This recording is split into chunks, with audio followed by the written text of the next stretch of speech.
आप सभी मित्रों को मेरा नमस्कार। महाभारत के आदि पर्व में राजा पांडु और उनकी पत्नी कुंती की कहानी मिलती है।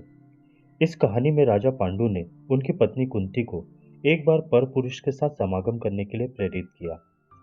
क्या पांच पांडवों का जन्म पर पुरुष के समागम से हुआ? क्या है पांच पांडवों के जन्म की कहानी? यह कहानी अन्य कहानियों से भिन्न है। कहा जाता है एक बार युवावस्था में कुंती को ऋषि दुर्वासा का आशीर्वाद मिला। आशीर्वाद में ऋषि ने उन्हें एक ऐसा मंत्र दिया जिससे वह किसी भी देवता का आह्वान कर पुत्र प्राप्त कर सकती थी। परंतु क्या मंत्र के आह्वान मात्र से ही पुत्र प्राप्त हो जाते थे? क्या मंत्र के आह्वान से ही पांचों पांडवों का जन्म हुआ, या जिस भी देवता का आह्वान किया गया उस देवता के साथ कुंती ने समागम किया? आइए इस रोचक कहानी को विस्तार से जानते हैं। एक बार राजा पांडु हिंसक पशुओं का वध करने के लिए एक वन में विचर रहे थे। वह वन हिंसक पशुओं से भरा और बड़ा भयंकर था। घूमते घूमते दूर से देखने पर उन्हें लगा कोई हिंसक पशु है, पर वह कोई हिंसक पशु नहीं, एक मृग था जो कि अपनी पत्नी मृगी के साथ मैथुन कर रहा था। पांडु ने साधकर 5 बाण मारे, वे दोनों घायल हो गए। तब मृग ने कहा, राजन, मैं किंदम नाम का तपस्वी मुनि हूँ। मनुष्य रूप में रहकर यह काम करने में मुझे लज्जा मालूम होती है, इसलिए मृग बनकर अपनी मृगी के साथ विहार कर रहा था। राजन, अत्यंत कामी, क्रोधी, बुद्धिहीन और पापी मनुष्य भी ऐसा क्रूर कर्म नहीं करते। आप तो पापी और क्रूर कर्म मनुष्य को दंड देते हैं। मुझ निरपराध को मारकर आपने क्या लाभ उठाया? मुझे मारने से आपको ब्रह्म हत्या तो नहीं लगेगी, क्योंकि आप यह बात जानते नहीं थे। परंतु आपने जैसी अवस्था में मुझे मारा है वह सर्वथा मारने की अनुपयुक्त थी। इसलिए मैं तुम्हें शाप देता हूँ, यदि कभी भी आप अपनी पत्नी के साथ सहवास करेंगे तो उसी अवस्था में आपकी मृत्यु होगी और वह पत्नी भी आपके साथ सती हो जाएगी। यह कहकर किंदम ने अपने प्राण छोड़ दिए। मृग रूपधारी किंदम मुनि की मृत्यु से सब पत्नी सहित पांडु को वैसा ही दुख हुआ जैसे किसी सगे संबंधी की मृत्यु से होता है। पांडु ने बहुत सोच विचार कर लंबी सांस लेते हुए कुंती और माद्री से कहा, तुम लोग अपनी राजधानी में जाओ।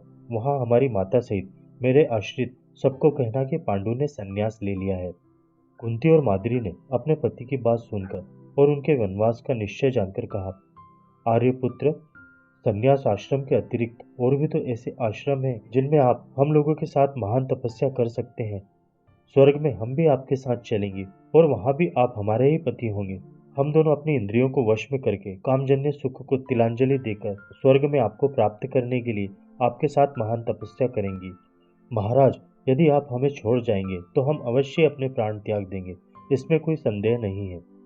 अपनी पत्नियों का दृढ़ निश्चय देखकर पांडु ने कहा, यदि तुम दोनों ने धर्म के अनुसार ऐसा ही करने का निश्चय किया है तो अच्छी बात है। मैं संन्यास न लेकर वानप्रस्थ आश्रम में रहूंगा। तब पांडु अपनी पत्नियों के साथ एक से दूसरे पर्वत पर होते हुए गंधमादन पर्वत पहुंचे। वे केवल कंदमूल खाकर रह लेते, ऊंची नीची जमीन पर सो लेते। बड़े बड़े ऋषि और सिद्ध उनका ध्यान रखते। वहां सिद्ध, चारण आदि सभी उनसे बड़ा प्रेम करते। महात्मा पांडु सबकी सेवा करते, मन और इंद्रियों को वश में रखते और कभी घमंड नहीं करते। वहां कोई ऋषि पांडु को अपना भाई मानते तो कोई सखा और कोई उन्हें पुत्र मानकर उनकी रक्षा दीक्षा। इस प्रकार पांडु की तपस्या चलने लगी। एक दिन अमावस्या को बड़े बड़े ऋषि महर्षि ब्रह्मा जी के दर्शन के लिए ब्रह्मलोक की यात्रा कर रहे थे। पांडु ने महर्षियों से पूछा, आप कहाँ जा रहे हैं? और उनका ब्रह्मा जी के दर्शन के लिए ब्रह्मलोक जाने का विचार जानकर अपनी पत्नियों के साथ उनके पीछे चल पड़े। ऋषियों ने कहा, राजन, मार्ग में बहुत से दुर्गम स्थान हैं, ऊंचे नीचे उद्यान हैं, नदियों के कगार हैं, बड़े भयंकर पर्वत और गुफाएं हैं। वहां बर्फ ही बर्फ है, वृक्ष नहीं है।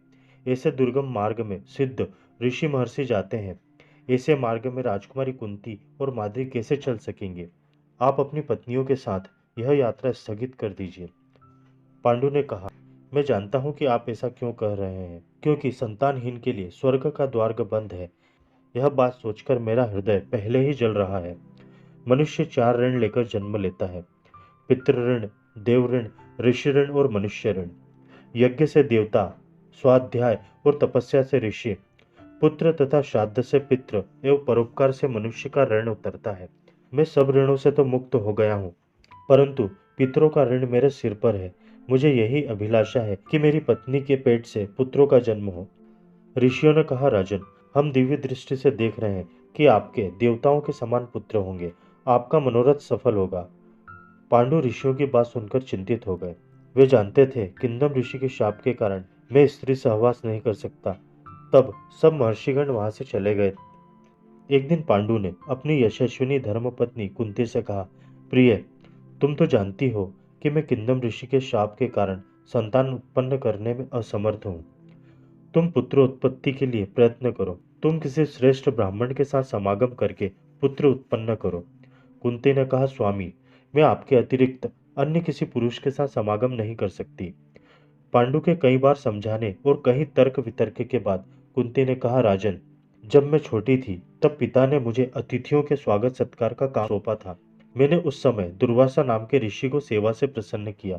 उन्होंने मुझे एक मंत्र बतलाकर वर दिया कि तुम इस मंत्र से जिस देवता का आह्वान करोगी वह चाहे अथवा ना चाहे तुम्हारे अधीन हो जाएगा। आपकी आज्ञा होने पर मैं जिस देवता का आह्वान करूंगी उसी से मुझे संतान प्राप्त होगी। कहिए, किस देवता का आह्वान करूं?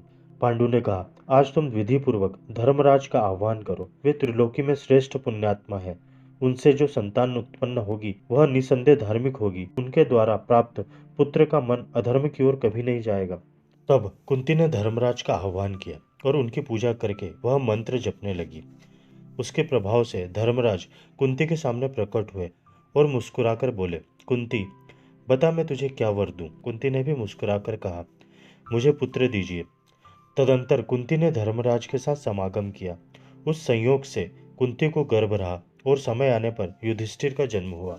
कुछ दिनों के बाद राजा पांडु ने कुंती से फिर कहा, प्रिय, क्षत्रिय जाति बल प्रधान है, इसलिए ऐसा पुत्र उत्पन्न करो जो बलवान हो।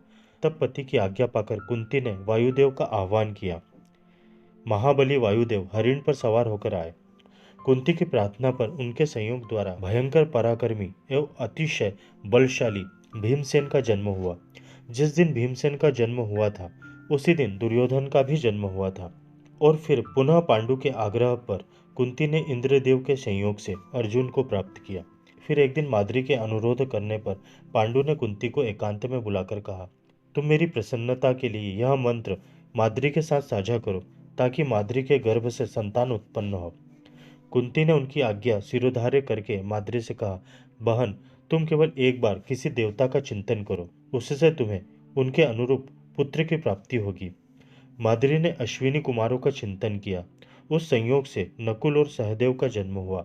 वे दोनों बालक अनुपम रूपवान थे। उस समय राजा पांडु अपने पुत्र और पत्नियों के साथ बड़ी प्रसन्नता से वहां निवास करने लगे। एक दिन राजा पांडु उसी वन में विचर रहे थे और उनके साथ अकेली माद्री भी घूम रही थी। वह सुंदर वस्त्र धारण किए बहुत ही सुंदर लग रही थी। युवावस्था में शरीर पर झीनी साड़ी और मुख पर मनोहर मुस्कान देखकर पांडु के मन में काम भाव का संचार हो गया। मानो वन में आग लग गई हो। उन्होंने बलपूर्वक माद्री को पकड़ लिया।